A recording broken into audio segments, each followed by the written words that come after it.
sinu malama. Yawa aka da muka Ya kasuwa. Alhamdulillah. Wannan bawan Allah da kake. Alhamdulillah. Wato ina wucewa dai in nan kawo sakon wannan dan uwan nawa. To sai nake ganin shi yana tagumi a kofar shagon shi. Allah ya sani. Yana cikin damuwa. Jifa ce. Ba siniki. Ha jefe mu da dutse ne ko da marmara? A shi wannan dan gwari ne baya ganewa. Ai dan Yarbawa ne shi wato na kula. Ba wai jifa aka yi da dutse ba. Wannan ake zuwa a binne.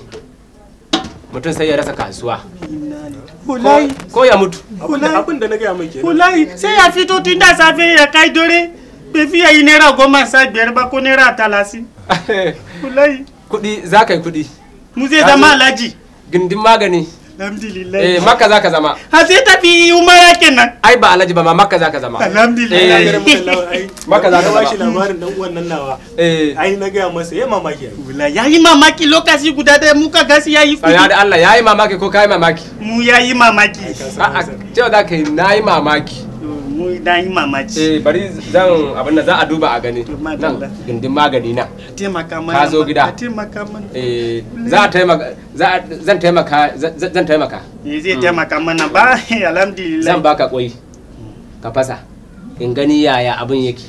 Idan da yuwar za a samu biyan bukata insha Allah. Malla zaki bada kai ba sai za yi ba. A'a ba ci ba gwadawa. In aka fasa aka ga jini akwai matsala. In ba jini maganin sauki za a samu a baka. Ku yayi jini akwai matsala. Akwai matsala. Ku ba jini matsala ko si ya kare pata kenan. To Allah ya sa gansi ba jini. Ba kwata pata. Wannan ba gada bai rube ne. Ba Hausa.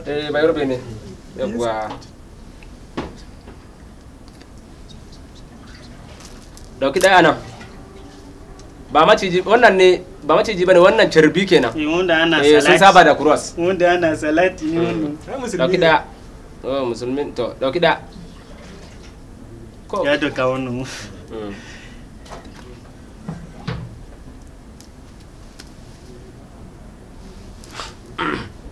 Da fafiya ne? A'a ba da fafiya bane ba danye ne. Fasa mu yanzu mu gani. A fasa si? Fasa. Allah sa mu ga da. Akan ki za a fasa ko a nan ciki. Siki?